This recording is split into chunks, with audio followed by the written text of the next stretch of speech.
Kjo cilësi është cilësi e besimtarit të vërtet, njeriu i cili përulet Allahut, i cili nuk është mendje madh, nuk është kryemeç, nuk është arrogant, e kështu me radhë. Pra është një virtyt që konsiderohet dhunti prej Allahut.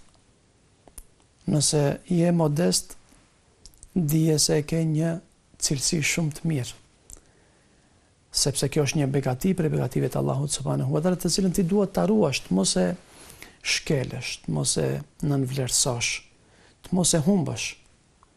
Përkundrazi duhet ta kultivosh. Nëse Allahu subhanahu wa taala për nga natyra ta ka bërë të urryer mendjemadhsinë, domethënë je modest, atëherë mundohu që ta forcosh në vetveten tënde këtë cilësi. Pra është një begati Allahu subhanahu wa taala, sepse Allahu i madhruar i thot Muhamedit sallallahu alaihi wasallam. Pra kjo është një ajet kuranor që tregon se modestia është një cilësi e mirë, është një begati. Thot Allahu: "Fabima rahmetin min Allahi linta lahum. Walau kunta faddan ghalidha al-qalbi lanfaddu min hawlik." Thot shkaku i mëshirës së Zotit ti e i but me ta, me njerëzit të cilët i fton në fenë islame.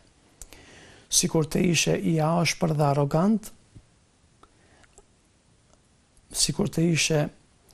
arrogant, dhe me zemër të ashpër, njerëzit do të largoheshin prej teje. Pra ti jesh i but, i lehtë, i afërt, të mos e mbash veten lart, të mos i nënçmosh të tjerët. Përkundrazi, ta shohësh vetveten me një sy kritik, me një sy i cili i di shumë mirë mangësitë e veta. Mos mundosh të shohësh të tjerët mangësitë dhe të harrosh veten. Përkundrazi, besimtari fokuson kritikat e tij, mundjen e tij që të përmirësojë në radhë par vetveten. Dhe ai pas krijuesit, njeriu është ai i cili më së miri di dobësitë e veta. Më së miri, askush nuk i di dobësitë. Njerëzit mund të mendojnë, për shembull, për ty mund të mendojnë mendime shumë të larta ta kenë. Mendime shumë të mira. Mirë, po realisht ti e njeh vetveten tënde. Ti e di se ke dobësi të cilat nuk ti kanë pa të tjerët.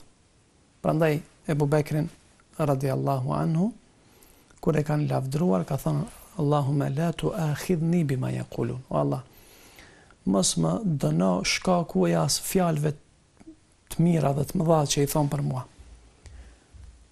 Waj'alni khayran mimma yadhunnun. Dhe më bën mua më të mirë se sa ata që mendojnë për mua.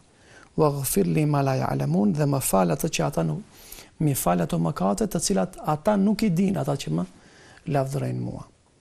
Pra njeriu sado që të tjerët të mendojnë mirë për të, prap ai e di shumë mirë, i di shumë mirë të metat, i di shumë mirë të metat e tij.